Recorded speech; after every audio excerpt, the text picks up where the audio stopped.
अच्छा, एक भैया की ओर से 50 रुपया पुरस्कार देना। भैया के प्रणाम, सब भैया लोगों के प्रणाम। बाबा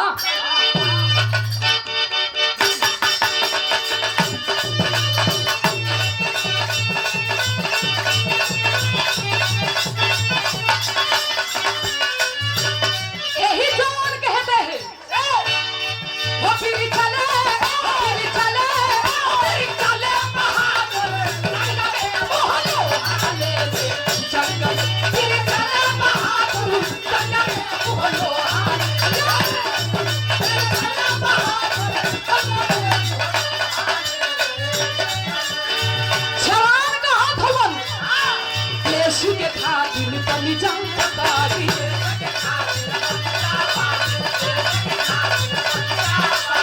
रोमा रोमा गिरता जागी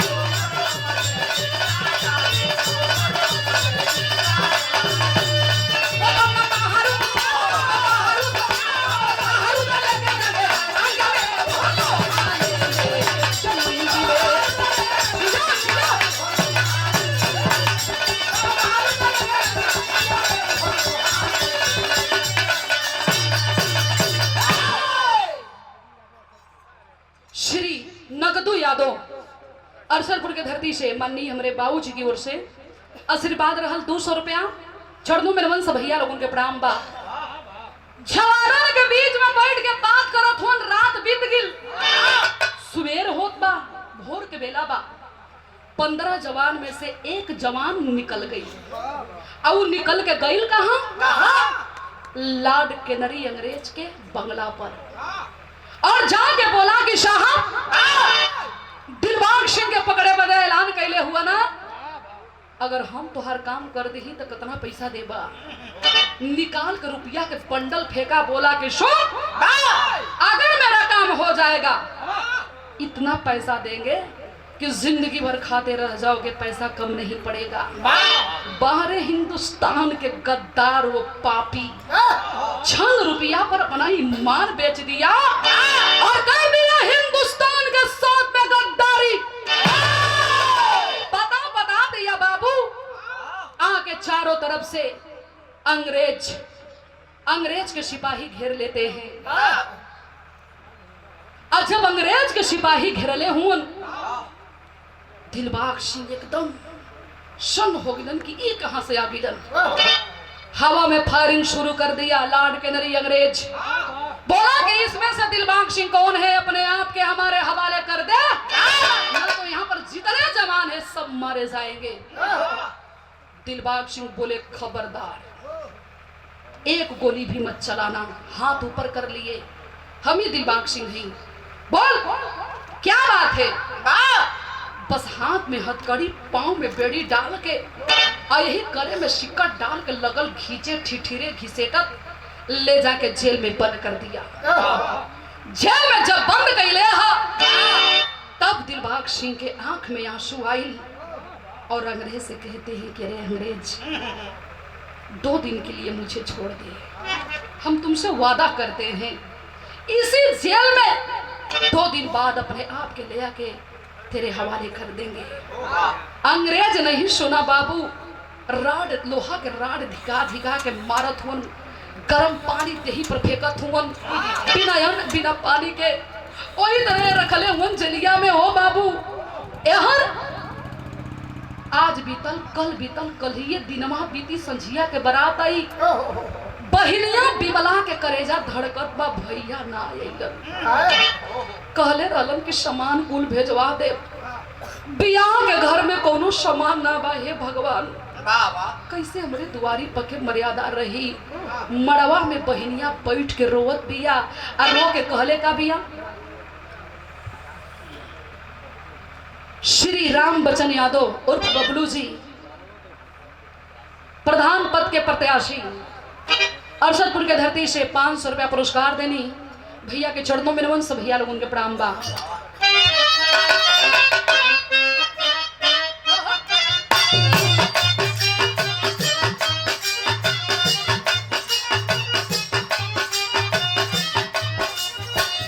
यही कहती है बाबू, बहिनिया रोवत में आई है, कहले बिया एहर पहन भी माला के रहली सगैया बाबू रहली सगैया हो सजल बात मारा तू मेहदी महावर तन पे बिहसे हरा दिया रे बिहसे हरा दिया हो जइहा चिरैया ओहर जेलावा में झंका देश के रताना रे देश के रताना हो छूटल भाई बहन के प्यार मड़वा में बैठ के बहनिया रोवत बिया तड़पत बिया जेलिया में भैया तड़पत बड़न हो बाबू शुएर भइल दिन बीत गेल शाम के बारात दुआरी आके लग गई गांव के लोग अपारे हाथ धैले हुन कलन के रे भैया अरे हो टुअरी के बारात आ गई ना बैठे के व्यवस्था बा ना पानी पियावे के व्यवस्था बा गांव के सम्मानित 4-5 आदमी कलन की पूरे गांव वालन से कलन की देखा मत कुछ जेकरे पले जौने हा तौने लेके बरातीन के सेवा सत्कार करा और वो बेटी के पूरे गांव के लोग मिल के अच्छे से होकर कन्यादान करके सुबेरे होकर विदाई कर देवे के अगर एक बेटी के बारात गांव से वापस चल जी तो हमनी के कहीं मुंह दिखावे लायक ना रहल जी वाह बारे गांव वाले पूरे गांव के लोग मिल के बारात के सेवा सत्कार करत होन पंडित जी लड़की और लड़का के बैठा देलन मड़वा में घूंघट में बिमला बैठल में लेकिन अखिया से जर्जर जर्जर आंसू चलत बा हम भैया ना आइलन हम भैया कहाँ रह गइलन बड़ा वादा कैले रहलन तो के गुड़िया जैसन सजाई अपने हाथ से तोरे शरीर पर गहना एक खेल लगाई रे बहनिया चिंता मत करी है आज कहाँ चल गिला भैया बाबू तोही के मनले रही माई तोही के मनले रही रोवत बिया लेकिन ओ समय भइल का विदेशिया के अंदर भाव हो मास्टर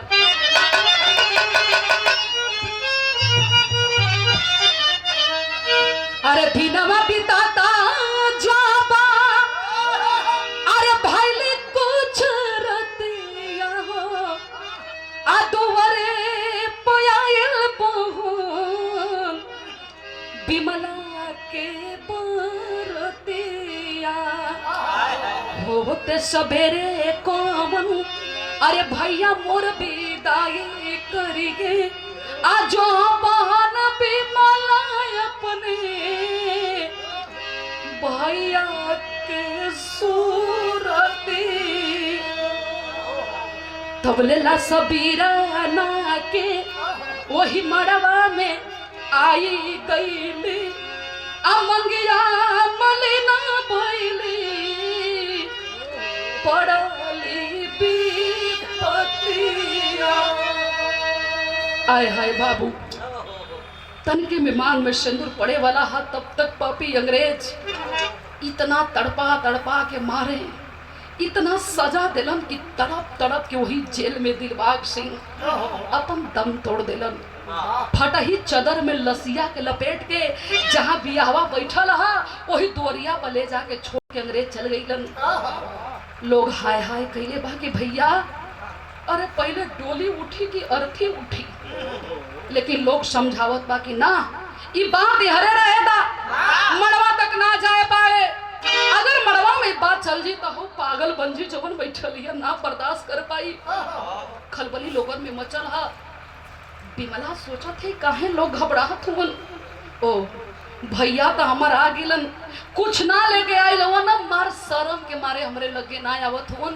कि कौन मुंह लेके जाई कुछ ना चाहिए भैया तू आ गिला हमरे लिए ये सबसे दौलत बा लोग रोकत बा बिमला रुक जो कहे कि ना 2 मिनट पंडित जी बियाह रोकता हम अपने भैया के लिया के आवत बानी हम अपने भैया के सामने बैठाई हमरे मांग में सिंदूर पड़ जाई जब बिमला दौड़त भागत गई दुआरी पर हो बाबू लोगन के भीड़ लगा भिड़िया के चीरा चीरा जब गई तब भैया चद्दर ओढ़ के सुतल हुन कहतिया वो हम भैया 3 दिन से सुतल ना हुन सूत गई ना केहू ना जगाई, हम जगाई, हमार बोली सुनिहन तो जाग जाइहन। ए बाबू, भैया के कलैया पकड़ के जगावत दिया, भैया जागा, सब ठीक है, कन्यादान कर देता, मांग में सिंदूर पड़ जी, अब हम चल जी, ये आंगन हमसे छोड़ जी। भैया पकड़ के कलाई खींचत में जब बॉडी से आवाज नहीं आई बाबूजी, तो चादर खींचती है, शरीर के पूरा चाम हस्ताइल बा, भैया कह के लसिया पर गिर गई। भैया, ए भैया, ऐसा दौर दशा के कैलसो। एक बार हरमेशी तो हमसे कहत आवत रहला कि जब सावन आवे तोरे कलाई में राखी बांधी ना, राखी के बधाई जब मांगी तो हमें कुछ ना दा, बस यही कहत आवा कि जहाँ दिन तू डोली में बैठ के जेबी ना, एक ऐसा निशानी देव कि ओके जिंदगी भर याद करबी। भैया यही निशानिया देव बदे आप हमसे वादा करत रहला ना। लोग पकड़ के खींचत बा कि बिमला पागल मत बन, चल बेटी चल, मड़वा में चल। कहे चाची रुक जा, हमार भैया हमरे बदे जरूर कुछ ना कुछ लाइल हुई हन।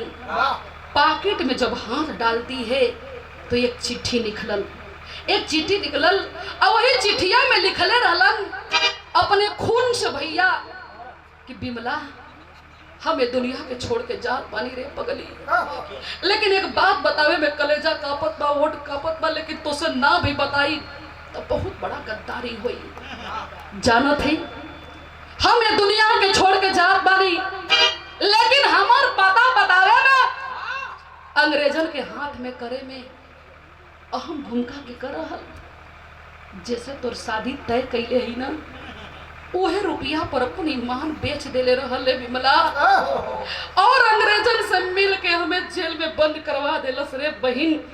फैसला तोरे हाथ में बा। आंख के आंसू पोंछ लेती है और हंसने लगती है। जमन चुनरी ससुरा के शोभा रहे उठा के फेंक देती है और कहती है भाई हो भरत लक्ष्मण जैसा, अरे भाई हो भरत लक्ष्मण जैसा जो तक दिया तक राजधानी को, अरे पति हो भगत उधम जैसा जो लुटा दिया जिंदगानी को। अरे गद्दारपति के संग में मैं, अरे गद्दारपति के संग में मैं हरगिज नहीं प्यार रचाऊंगी। अरे बनकर के कलंकित दुनिया में गद्दारन कहलाऊंगी।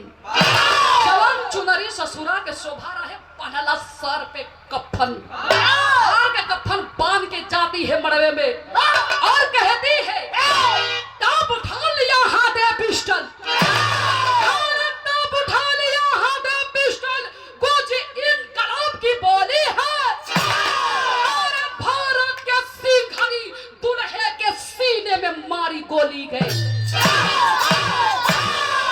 कहती है आज जीवन में कुंवारी बिता लूंगी, नहीं चाहिए मुझे ऐसा पति जो देश के साथ में गद्दारी कर सकता है, देश के गद्दार हो सकता है। तो क्या भरोसा मुझे भी बाजार में ले जाकर बेच डालेगा। नहीं चाहिए मुझे ऐसा पति। भगदड़ मचल बा ये बाबू, लेकिन बहिनिया कैलस का एक लाइन गीत है मास्टर।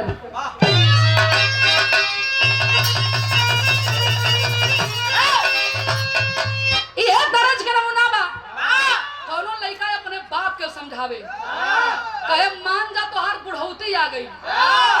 जवानी में बहुत डरवारी डकला, वहाँ तू का करत रहे डकावत रहले ना बेटा, हो तो वैसा कि जौन काम बाप से ना होत ह, बाप बेटा मिल के पूरा करत हूँ।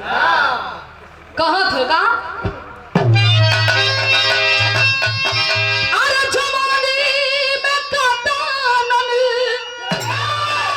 अरे है जवानी में कतनन के खैला ये बाबू,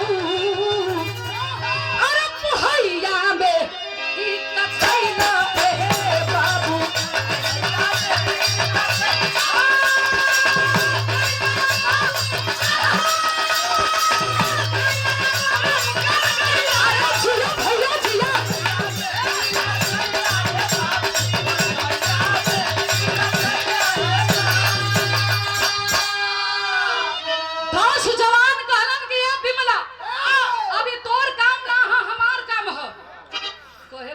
हमके आज से एक लड़की में गिनती मत करी हा।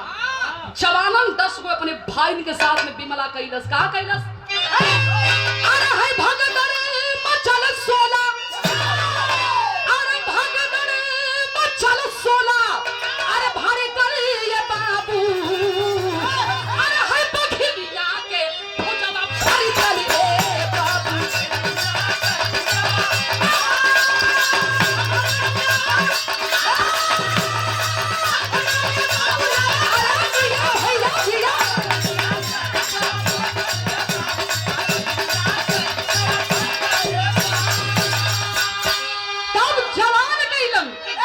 अरे कैल प्रतिज्ञा वीर बागिनो जवानवा अरे मरल चाहे लाड के नारी दुश्मनवा अरे लाड के नारी दुश्मन अरे सुन के छाती गोरावनी अरे सुन के छाती गोरावनी के धड़का दिया बाबू पक्षी दिया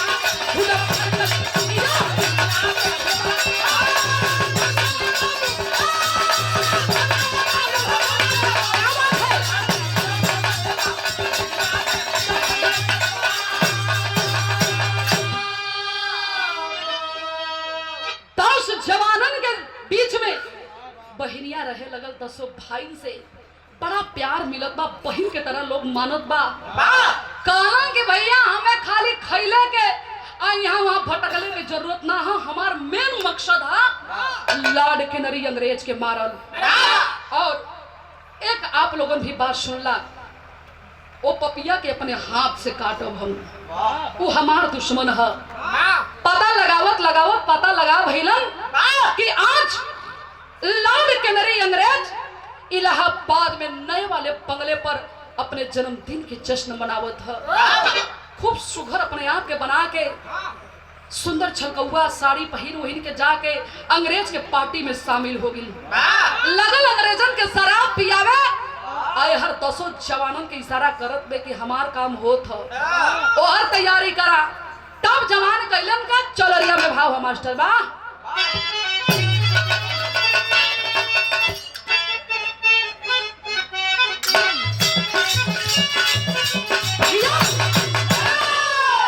विराह में चलरिया गवाला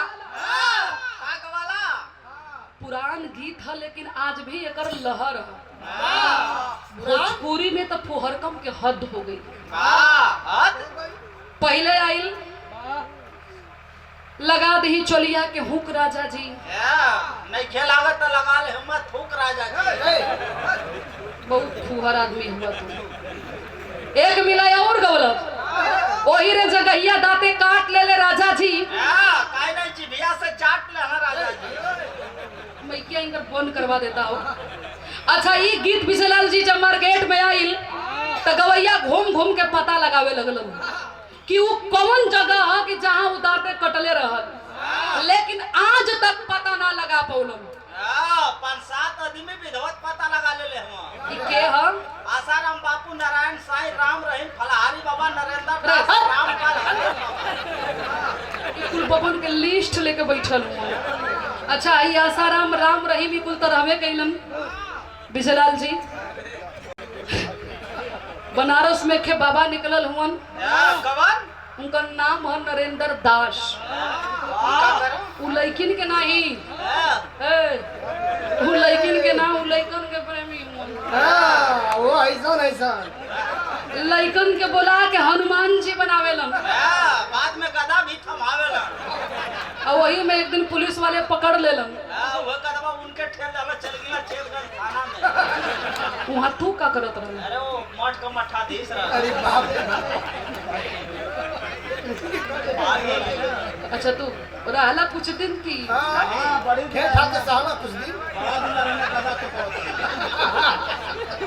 तो चलरिया में भावा कैसे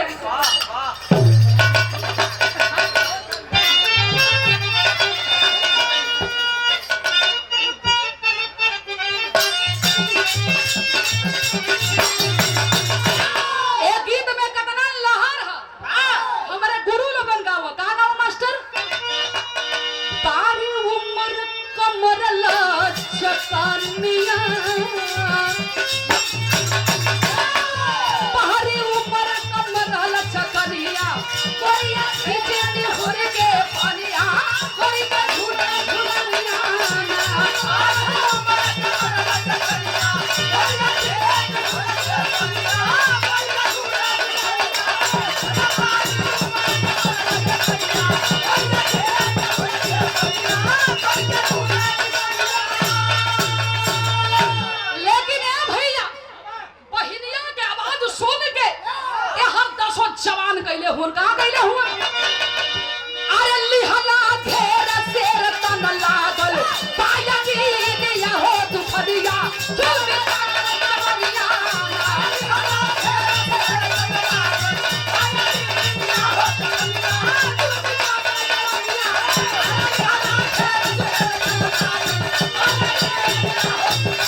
क्रांतिकारी नौजवानों के खेमा में बन्हवा देलस।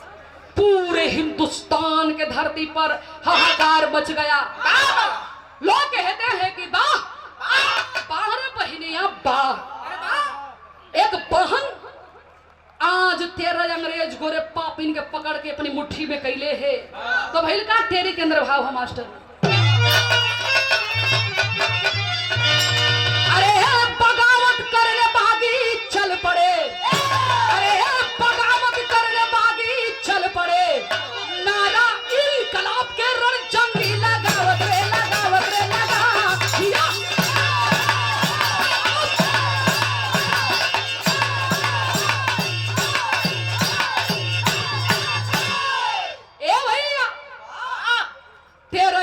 गोरे पापिन के सामने बिमला बहनिया खड़ा हो गई बिया और जर्जर जर्जर रोवत बिया, रो के पूछत बिया, रे अंग्रेज हम भैया कहाँ बिगड़ दे रहलन, हम भैया कहाँ कहले रहलन कि तड़पा तड़पा के हमरे भैया के मरले। लेकिन याद रहे अंग्रेज, ये धरती पर जब जब पाप बढ़ा ना, वो पाप के अंत जरूर भइल है। ए बाबू भीमला आखिर अंग्रेजों से कहलस का आल्हा के अंदर भाव मास्टर।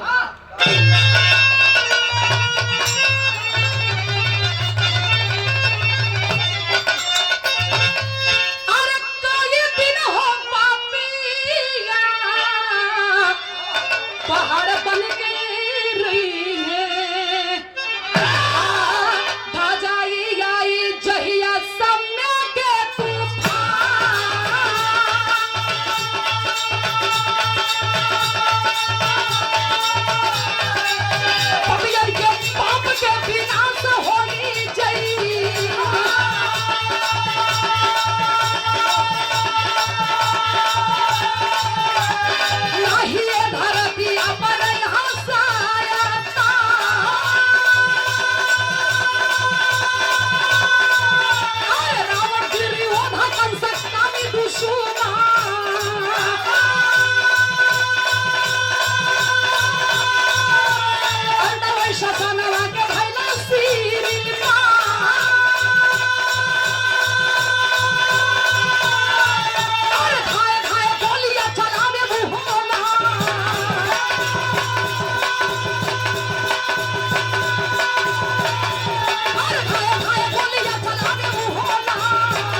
गोली चलाती है, गोरे गोरे चेहरा में काला करिखा पोतवा के बाजार के हर चौराहे पर एक एक लाश टंगवा देती है।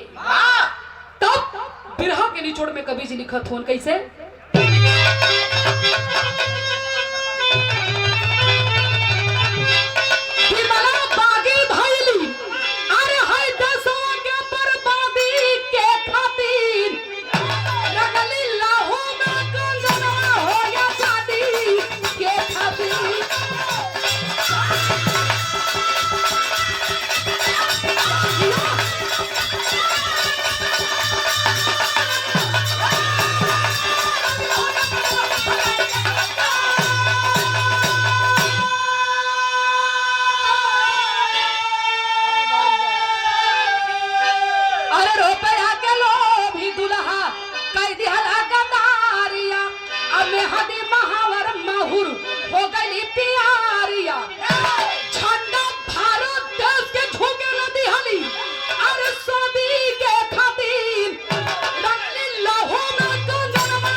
एक बेटी की कहानी।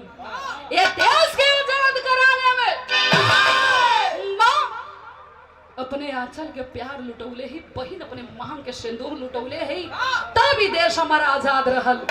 यही से बिरहा के शीर्षक रहल पिस्टल और पियरी। आखिरी बंदे भाव है गुरपतु गुरछैबर कहे हीरो का मेरा घराना, काशी बुल्लू सुखनंदन